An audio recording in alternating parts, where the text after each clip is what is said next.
ಇನ್ನು ಮುಂದೆ ಕೃಷ್ಣನ ಕೊಡೋ ಶೈಲಿ ಕೂಡ ಬದಲಾಗುತ್ತೆ. ಇಷ್ಟು ದಿನ ವಿಶುನ ರೋಗಿಯಾಗಿ ನೋಡ್ತಾ ಇದ್ದೆ, ಈಗ ಅವನು ಪ್ರೇಮಿಯಾಗಿ ಬಂದಿದ್ದಾನೆ.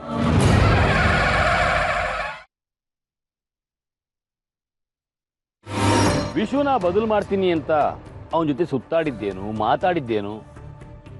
ಮಾತು ಬರ್ದೇನೆ ಇಷ್ಟು, ಇನ್ನೇನಾದ್ರೂ ಮಾತು ಬಂದ್ಬಿಟ್ಟಿದ್ದಿದ್ರೆ ಏನ್ ಕತೆ ಜಾನಕಿ? ಅಂದುಕೊಂಡಿದ್ದು ಇಷ್ಟು ಬೇಗ ಈಡೇರುತ್ತೆ ಅಂತ ನಾನು ಅಂದ್ಕೊಂಡಿರ್ಲಿಲ್ಲ. ಕೊನೆಗೂ ವಿಶು ಗುಣ ಆಗ್ಲಿಲ್ಲ. ಸ್ವಲ್ಪ ಕಳೆಯಾಗಿದ್ದಾನೆ ಹೊರತು ಯಾವುದೇ ಬದಲಾವಣೆ ಇಲ್ಲ.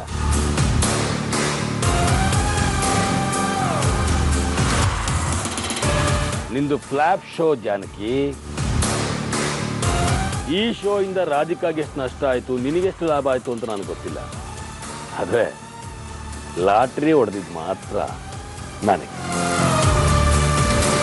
ಇನ್ಮೇಲೆ ನನ್ನ ಕೆಲಸನ ನಾನು ಅನ್ಕೊಂಡ ಹಾಗೆ ಶುರು ಮಾಡ್ತೀನಿ. ವಿಶುಗೆ ಟ್ರೀಟ್ಮೆಂಟ್ ಕೊಡೋದನ್ನ ನೀನು ನಿಲ್ಲಿಸಿ ಪ್ರೀತಿ ಮಾಡೋದನ್ನ ಕಂಟಿನ್ಯೂ ಮಾಡಬೇಕು.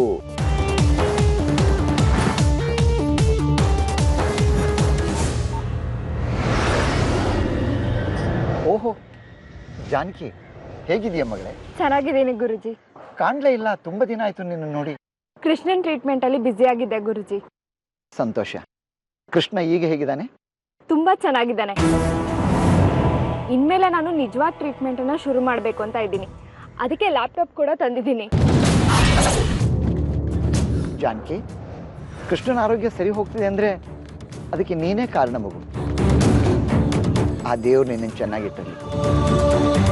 ಸರಿ, ಲ್ಯಾಪ್ಟಾಪ್ನಲ್ಲಿ ಏನಿದೆ? ಕೃಷ್ಣ ಹುಷಾರಾಗಕ್ಕೆ ಬೇಕಾಗಿರೋ ಕೆಲವು ಡಾಕ್ಯುಮೆಂಟ್ಸು ಇದರಲ್ಲಿದೆ. ಇದ್ರ ಮೂಲಕ ಸರಿ ಮಾಡೋದಕ್ಕೆ ಪ್ರಯತ್ನ ಪಡ್ತೀನಿ. ಹೌದಾ? ನಿನ್ನ ಕೆಲಸದಲ್ಲಿ ನಿನಗೆ ಯಶಸ್ಸು ಸಿಗಲಿ. ಒಟ್ಟಿನಲ್ಲಿ ಕೃಷ್ಣ ಬೇಗನೆ ಗುಣ ಆದರೆ ಅಷ್ಟು ಸಾಕು. ಥ್ಯಾಂಕ್ ಯು ಗುರುಜಿ. ನಾನಿನ್ನು ಹೊರಡ್ತೀನಿ. ಕೃಷ್ಣ ಕೃಷ್ಣ. ಗುರುಜಿ. ಓಹೋ, ಶಾಂತನು ಬಾ. ಗುರುಜಿ, ಜಾನಕಿ ಅವರೇನೋ ಹೇಳ್ತಾ ಇದ್ರು ನಮ್ಮ ಕೃಷ್ಣನ ಬಗ್ಗೆ. ಹಾ ಶಾಂತನು, ಈ ಜಾನಕಿ ಸಾಮಾನ್ಯದವಳಲ್ಲ. ಅಂದ್ಕೊಂಡ ಕೆಲಸನ ಮಾಡೋ ಕೊನೆ ಹಂತದಲ್ಲಿದ್ದಾಳೆ ಅಂತ ನಂಗೆ ಅನ್ಸುತ್ತೆ. ಯಾಕೆಂದ್ರೆ ಅವಳ ಮುಖದ ಮೇಲಿರೋ ವಿಶ್ವಾಸ, ನಂಬಿಕೆ ನನಗೆ ಕಾಣ್ತಿದೆ. ನಿನಗೇನನ್ಸುತ್ತೆ? ನೀವು ಹೇಳೋದು ನಿಜ ಗುರುಜಿ. ಅವರು ಆ ಕೆಲಸ ಮಾಡೋರೆ. ಒಳ್ಳೇದಾಗಲಿ, ನಾನು ಹೊರಡ್ತೀನಿ.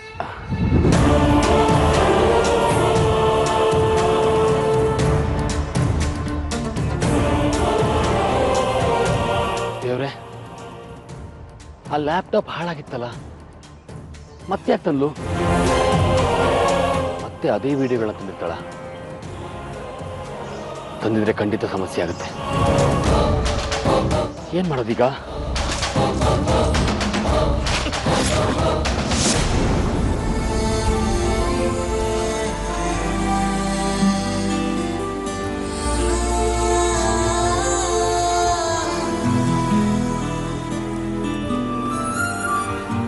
ಯಾಕೆ ರಾಧಿಕಾ, ಬೇಜಾರಲ್ಲಿದೆಯಾ? ಹಾಗೇನಿಲ್ವಲ್ಲಮ್ಮ, ನಾನು ಚೆನ್ನಾಗೇ ಇದ್ದೀನಿ. ನನಗಷ್ಟು ಗೊತ್ತಾಗೋದಿಲ್ವಾ? ಏನಾಯ್ತು ಹೇಳು. ನೀನು ಆಶ್ರಮಕ್ಕೂ ಹೋಗಿಲ್ಲ. ಅಮ್ಮ, ಜಾನಕಿ ತುಂಬ ಬದಲಾಗ್ಬಿಟ್ಟಿದ್ದಾಳೆ. 3 ಹೊತ್ತು ಆ ಕೃಷ್ಣನ ಜೊತೆನೇ ಇರ್ತಾಳಂತೆ.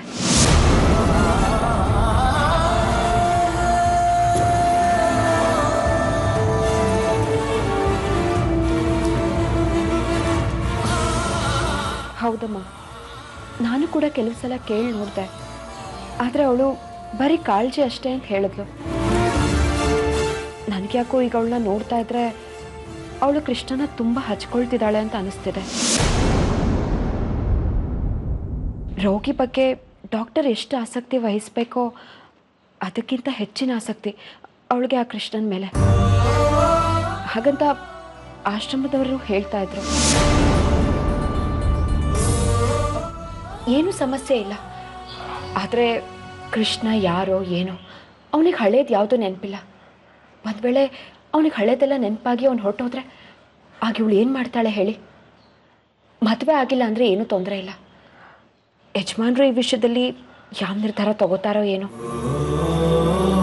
ಹುಡುಗ ಒಳ್ಳೆಯವನಾಗಿದ್ರೆ ಇವರು ಹಿಂದೆ ಮುಂದೆ ನೋಡದೆ ಒಪ್ಕೊಂಡ್ಬಿಡ್ತಾರೆ ರಾಧಿಕಾ. ಆದರೆ ಕೃಷ್ಣನ ಒಪ್ಕೊಳ್ಳೋದು ಕಷ್ಟ ಅನಿಸ್ತಿದೆ. ಸಮಸ್ಯೆ ಆಗೇ ಆಗುತ್ತೆ. ಇದನ್ನ ಹೇಗಾದರೂ ಮಾಡಿ ತಡಿಲೇಬೇಕು ಅಮ್ಮ. ಇಲ್ಲ ಅಂದರೆ ನಾಳೆ ಜಾನಕಿಗೆ ಸಮಸ್ಯೆ ಆಗುತ್ತೆ. 3 ಹೊತ್ತು ಇದೇ ವಿಷಯ ನನಗೆ ಕಾಡ್ತಿದೆ. ಯಾಕೋ ಏನೋ ನನಗೆ ವಿಷಯ ಇಷ್ಟನೇ ಆಗ್ತಾ ಇಲ್ಲ. ಕೃಷ್ಣ ಚೆನ್ನಾಗಿದ್ದಿದ್ರೆ ನಾನು ಇದಕ್ಕೆ ಬೇಡ ಅಂತ ಹೇಳ್ತಿರ್ಲಿಲ್ಲ. ಯಾಕೋ ಈ ಸಂಬಂಧ ನನಗಿಷ್ಟ ಆಗ್ತಾ ಇಲ್ಲ ಅಮ್ಮ. ಸರಿ ಬಿಡು, ಈ ವಿಷಯವಾಗಿ ನಾನೇ ಮಾತಾಡ್ತೀನಿ. ಅಮ್ಮ, ಹಾಗೆ ಇನ್ನೊಂದು ವಿಚಾರ. ನಾನು ಈ ವಿಷಯ ನಿಮ್ಗೆ ಹೇಳಿದೆ ಅಂತ ಜಾನಕಿಗೆ ಗೊತ್ತಾಗೋದು ಬೇಡ. ಆಮೇಲೆ ಅವಳು ನನ್ನ ಮೇಲೆ ತಪ್ಪು ತಿಳ್ಕೊತಾಳೆ. ನನಗೆ ಅವಳ ಬಗ್ಗೆ ಕಾಳಜಿ ಇದೆ. ಅವಳು ನನ್ನ ತಂಗಿ ಇದ್ದ ಹಾಗೆ ಅಮ್ಮ. ಸರಿ ರಾಧಿಕಾ, ನೀನು ಹೇಳಿದೆ ಅಂತ ನಾನು ಹೇಳೋದಿಲ್ಲ. ನನಗೂ ಇದೆಲ್ಲ ಇಷ್ಟ ಆಗ್ತಿಲ್ಲ. ಹೇಗೆ ಇಷ್ಟೊಂದು ಮುಂದುವರೆದ್ಲು ಅವಳು? ಏನಾಗಿದೆ ಅವಳಿಗೆ? ಒಂದು ವೇಳೆ ಅವಳಿಗೆ ಇಷ್ಟ ಇಲ್ಲ ಅಂದರೆ ಬಲವಂತ ಮಾಡೋದಕ್ಕೆ ಹೋಗಬೇಡಿ. ನಾವು ಅವಳು ಇಷ್ಟದಂತೆ ನಡ್ಕೊಳ್ಳೋಣ. ಅವಳ ಮನಸ್ಸಿಗೆ ನೋವಾಗೋದು ನನಗಿಷ್ಟ ಇಲ್ಲ. ಸರಿ ರಾಧಿಕಾ, ನೀನು ಆಶ್ರಮಕ್ಕೆ ಹೊರಡು. ಶಾಂತನು ಇನ್ನೂ ವಾಸಿ ಆಗಿಲ್ವಲ್ಲ, ಆದಷ್ಟು ಬೇಗ ಅವನು ಗುಣ ಆಗಬೇಕು.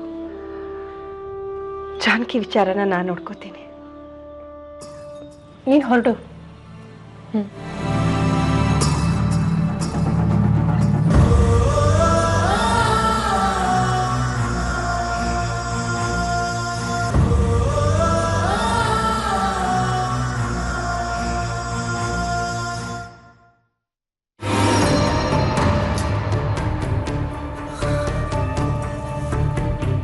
ಏನ್ ಶಾಂತನು ಹಾಗೆ ನೋಡ್ತಾ ಇದ್ದೀರಲ್ಲ?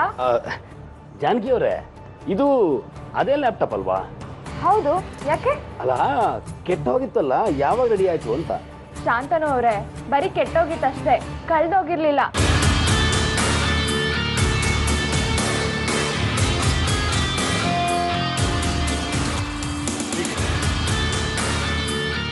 ಲ್ಯಾಪ್ಟಾಪ್ ಅಲ್ಲಿ ಏನ್ ನೋಡ್ತಾ ಇದ್ದೀರಿ?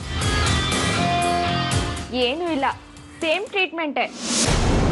ವಿಡಿಯೋಸ್ ಇತ್ತಲ್ಲ, ಅದನ್ನೇ ತೋರ್ಸೋಣ ಅಂತ.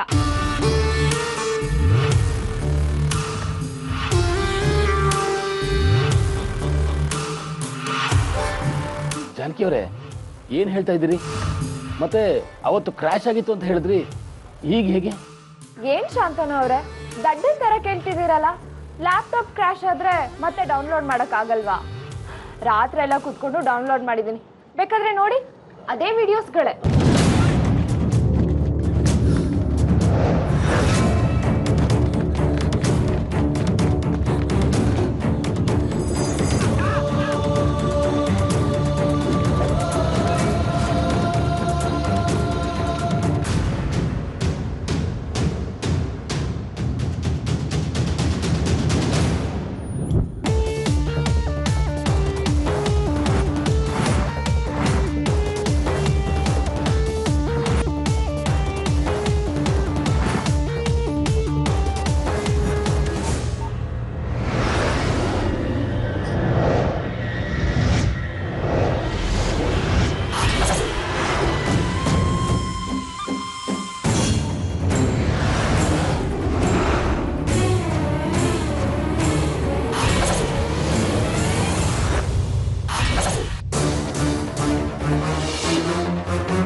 ಶಾಂತನು ಅವ್ರೆ, ಶಾಂತನು ಅವ್ರೆ, ನೀವ್ ಈ ಲೋಕದಲ್ಲಿ ಇಲ್ಲ ಅನ್ಸುತ್ತೆ.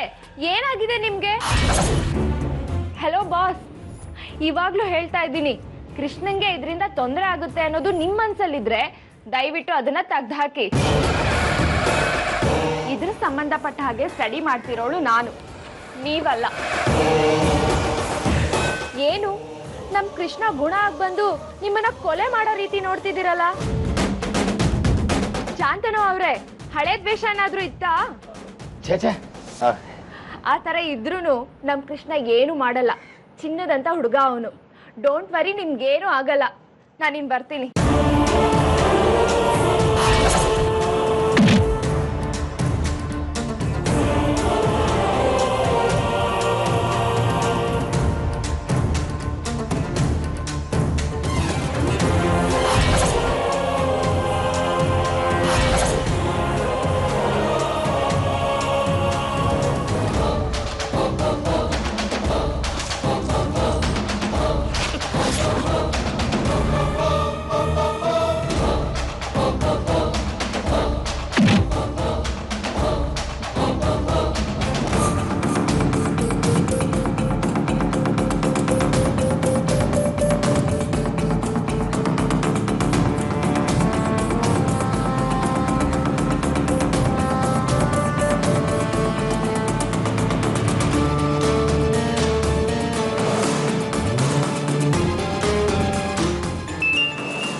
ಇದೇನಿದು?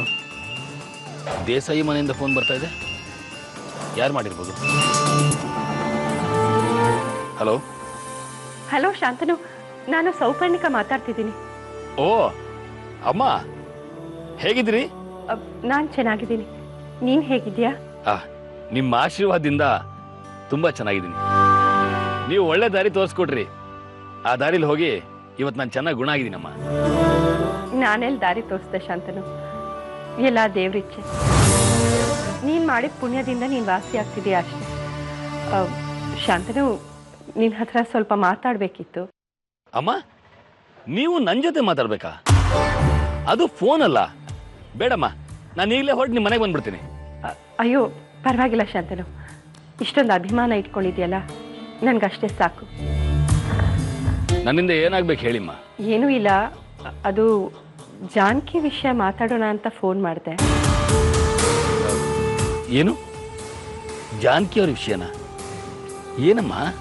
ಹೌದು ಶಾಂತನು, ಅದು ಜಾನಕಿ ಅಗತ್ಯಕ್ಕಿಂತ ಹೆಚ್ಚಾಗಿ ಕೃಷ್ಣನ ಹಚ್ಕೊಂಡಿದ್ದಾಳೆ ಅನಿಸ್ತಿದೆ.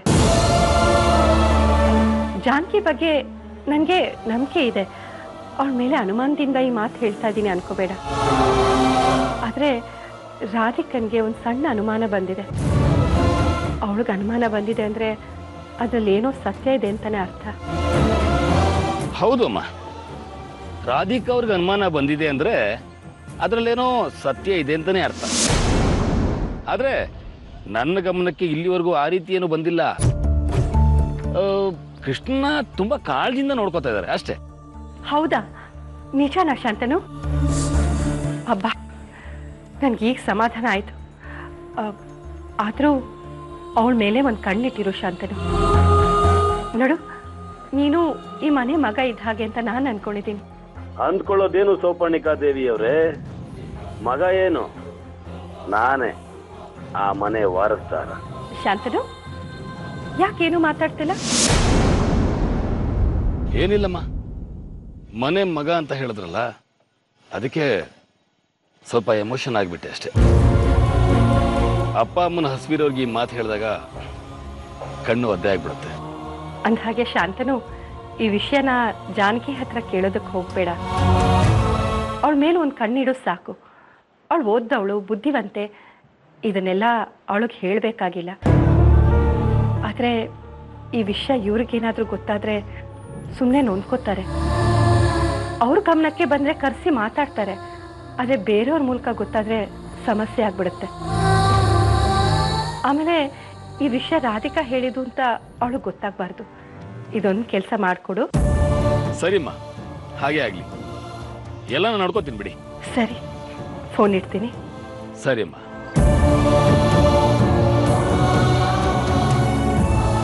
ಬೆಂಕಿ ಹಚ್ಚೋದಕ್ಕೆ ಸೌದೆನ ಸೌಪರ್ಣಿಕಾ ಅವರೇ ಕೊಟ್ಟಿದ್ದಾರೆ. ಬೆಂಕಿ ಹತ್ಕೊಂಡು ಉರಿದ್ರೇನೆ ಈ ಶಾಂತನು ಹೊಟ್ಟೆ ತುಂಬೋದು. ಬೆಂಕಿ ಹಚ್ಚದೆ ಹೇಗಿರ್ಲಿ? ರಾಧಿಕಾ,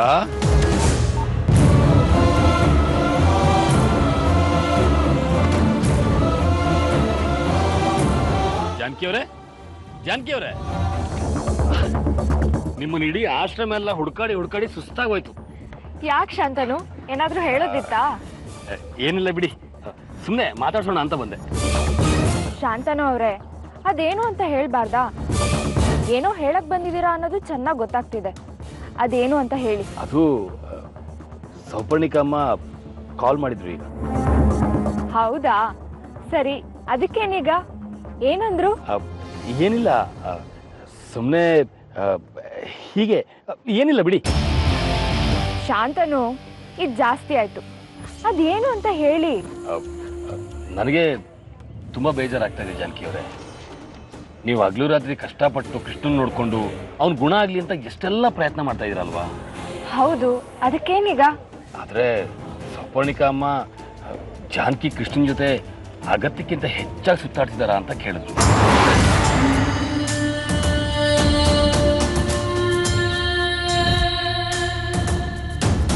ಆದ್ರೆ ನಾನು ಹೇಳಿದ್ದೀನಿ, ಆ ಥರ ಏನೂ ಇಲ್ಲ, ಕೃಷ್ಣನ್ ಕಂಡ್ರೆ ಅತಿಯಾದ ಕಾಳಜಿ ಅಷ್ಟೇ, ಬೇರೇನೂ ಇಲ್ಲ ಅಂತ.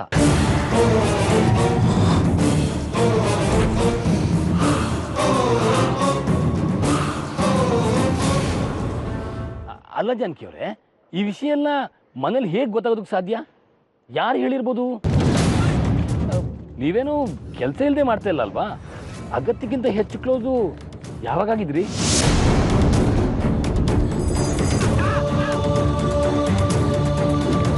ಒಂದು ವೇಳೆ ಕ್ಲೋಸ್ ಆಗಿದ್ರೆ ಏನೀಗ? ಯಾಕಿರಬಾರ್ದು? ಕೃಷ್ಣನಂತ ಒಳ್ಳೆಯವನ ಜೊತೆ ಯಾರು ಬೇಕಾದ್ರೂ ಕ್ಲೋಸ್ ಆಗಿರ್ತಾರೆ ಅಲ್ವಾ? ಹೌದು, ಈ ವಿಷಯನ ಮನೇಲಿ ಯಾರು ಹೇಳಿರೋದಕ್ಕೆ ಸಾಧ್ಯ? ಅವರಂತೂ ಆಶ್ರಮದ ಕಡೆ ಬಂದೇ ಇಲ್ಲ. ಮನೆಗೆ ನಾನು ಹೋಗಿದ್ದೀನಿ, ನೀವು ಹೋಗ್ತೀರಾ, ರಾಧಿಕಾ ಅವರು ಹೋಗ್ತಾರೆ. ನಾನೂ ಹೇಳಿರಲ್ಲ, ನೀವು ಹೇಳಿರಲ್ಲ. ರಾಧಿಕಾ ಅವರು ಹೇಳಕ್ ಸಾಧ್ಯ ಇಲ್ಲ ಬಿಡಿ. ಅವಳೇ ಹೇಳಿರ್ತಾಳೆ. ಅಯ್ಯೋ, ಹೌದಾ? ಹೌದು ಶಾಂತನು, ಅವಳೇ ಹೇಳಿರೋದು. ಅವಳನ್ ಬಿಟ್ರೆ ಇನ್ಯಾರು ಹೇಳಿರೋದಕ್ಕೆ ಸಾಧ್ಯನೇ ಇಲ್ಲ. ಜಾನಕಿ ಅವರೇ, ಅನುಮಾನ ಪಡೋದಕ್ಕೂ ಒಂದು ಮಿತಿ ಬೇಡವಾ? ಅಲ್ಲ, ನಿಮ್ಮ ಮತ್ತೆ ಕೃಷ್ಣನ ಸಂಬಂಧ ಏನಂತ ರಾಧಿಕಾ ಅವ್ರಿಗೂ ಚೆನ್ನಾಗಿ ಗೊತ್ತಲ್ವಾ? ಅವ್ರು ಯಾಕೆ ಹೇಳೋದು ಸಾಧ್ಯ? ಇಲ್ಲ ಶಾಂತನು, ರಾಧಿಕಂಗೂ ನಂಗೂ ಈ ವಿಷಯದ ಬಗ್ಗೆ ಮೊದಲೇ ಮಾತಾಗಿತ್ತು. ಅವಳಿಗೆ ಯಾಕೆ ಬೇಕಿತ್ತು ಇದೆಲ್ಲ? ನಾನ್ ಕೃಷ್ಣನ್ ಜೊತೆ ಹೇಗಾದ್ರೂ ಇರ್ತೀನಿ, ಅವಳಿಗೂ ಕೃಷ್ಣಂಗೂ ಏನ್ ಸಂಬಂಧ ಅಲ್ವಾ? ಮತ್ತೆ ಆದ್ರೂ ಸೌಪರ್ಣಿಕಾ ಅಮ್ಮ ತುಂಬಾ ಕೋಪದಲ್ಲಿ ಮಾತಾಡಿದ್ರು ಜಾನಕಿ ಅವರೇ. ಅವ್ರನ್ನ ಸಮಾಧಾನ ಪಡಿಸೋದ್ರಲ್ಲಿ ನನಗೆ ಸಾಕಾಗೋಯ್ತು. ನಂಗನ್ಸುತ್ತೆ ಇದನ್ನ ರಾಧಿಕಾ ಅವರು ಹೇಳಿರಲ್ಲ ಅಂತ. ಯಾವುದಕ್ಕೂ ಮಾತಾಡೋದಕ್ಕೆ ಮುಂಚೆ ಒಂದ್ಸರಿ ಯೋಚನೆ ಮಾಡಿ. ಇಲ್ಲ ಶಾಂತನು, ಇದು ಅವಳದೇ ಕೆಲ್ಸ, ಕೇಳ್ದೆ ಹೇಗಿರ್ಲಿ ಹೇಳು? ಆದ್ರೂ ಹುಷಾರು, ಪಾಪ ಬೇಸರ ಮಾಡ್ಕೊಂಡ್ರೆ ಕಷ್ಟ. ಹೌದು, ಆ ಲ್ಯಾಪ್ಟಾಪ್ ಸರಿ ಹೋಗಿದ್ಯಾ? ಅದನ್ನ ಕೃಷ್ಣನ್ ತೋರಿಸ್ತಾ ಇದ್ದೀರಾ? ಹೌದು ಶಾಂತನು, ಪದೇ ಪದೇ ಯಾಕೆ ಈ ಕ್ವೆಶನ್ ಕೇಳ್ತಾ ಇದ್ದೀರಾ? ಏನಿಲ್ಲ, ಸುಮ್ಮನೆ ಅವನ ಮೇಲಿನ ಅಭಿಮಾನದಿಂದ ಕೇಳಿದೆ ಅಷ್ಟೇ. ಏನಾದ್ರು ಹೆಚ್ಚು ಕಡಿಮೆ ಆಗ್ಬಿಟ್ರೆ ಅನ್ನೋ ಭಯ. ನೀವು ಧೈರ್ಯವಾಗಿದ್ದೀರಲ್ವಾ? ಮುಂದುವರಿಸಿ. ಸರಿ, ನಾನಿನ್ ಹೊರಡ್ತೀನಿ.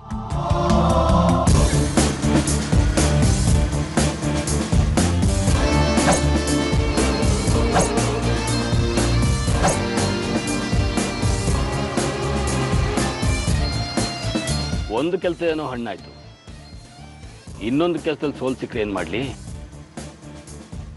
ವಿಡಿಯೋ ನೋಡಿ ವಿಶು ರಿಯಾಕ್ಟ್ ಮಾಡಿಬಿಟ್ರೆ?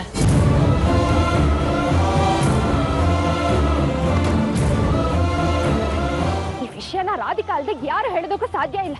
ಅವತ್ತೇ ಹೇಳಿದ್ದೀನಿ, ನನ್ನ ವಿಷಯದಲ್ಲಿ ತಲೆ ಹಾಕ್ಬೇಡ ಅಂತ. ಮತ್ತೆ ಮನೆಯಲ್ಲ ಹೋಗಿ ಹೇಳಿದಾಳೆ. ಜಾನಕಿ, ಯಾಕಿಷ್ಟೊಂದು ಕೋಪ ಮಾಡ್ಕೊಂಡಿದ್ಯಾ? ಏನಾಯ್ತು? ಯಾಕೆ ರಾಧಿಕಾ ಹೀಗೆ ಮಾಡ್ದೆ? ನಾನೇನ್ ಮಾಡ್ದೆ? ನಾನ್ ಕೃಷ್ಣನ್ ಜೊತೆ ಹೆಚ್ಚು ಇರೋದನ್ನ ಮನೆಯಲ್ಲಿ ಯಾಕೆ ಹೇಳ್ದೆ?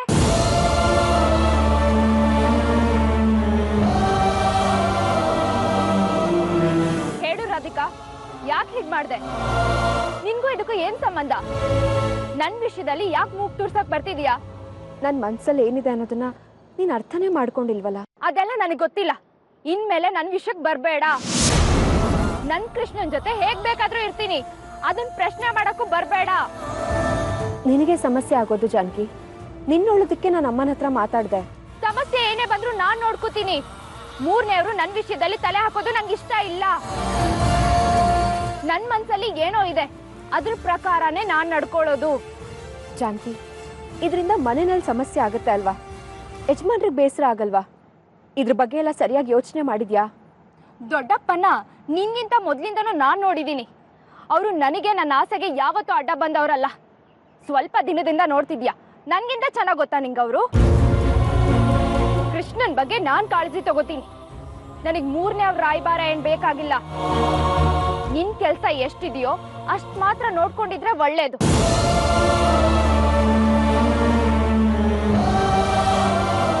ನನ್ನ ಕೃಷ್ಣ ಮಧ್ಯೆ ಯಾರೇ ಬಂದ್ರು ನಾನ್ ಬಿಹೇವ್ ಮಾಡದೆ ಹೀಗೆ. ನನ್ ಬಗ್ಗೆ ಬೇಸರ ಮಾಡ್ಕೊಂಡ್ರು ಪರವಾಗಿಲ್ಲ, ಮಾತ್ ಬಿಟ್ರು ನಂಗೆ ಚಿಂತೆ ಇಲ್ಲ. ಏನೋ ನಿನ್ ಮೇಲಿನ ಕಾಳಜಿಯಿಂದ ಹೀಗೆ ಮಾಡಿದೆ ಅಷ್ಟೆ, ಬೇರೆ ಯಾವ ಉದ್ದೇಶನೂ ಇಲ್ಲ ಜಾನಕಿ. ಸರ್, ನಿನ್ನ ಇಷ್ಟ ಬಂದ ಹಾಗೆ ಮಾಡು. ನಾನೇನಾದ್ರೂ ತಪ್ಪು ಮಾಡಿದ್ರೆ ನನ್ನ ಕ್ಷಮಿಸ್ಬಿಡು.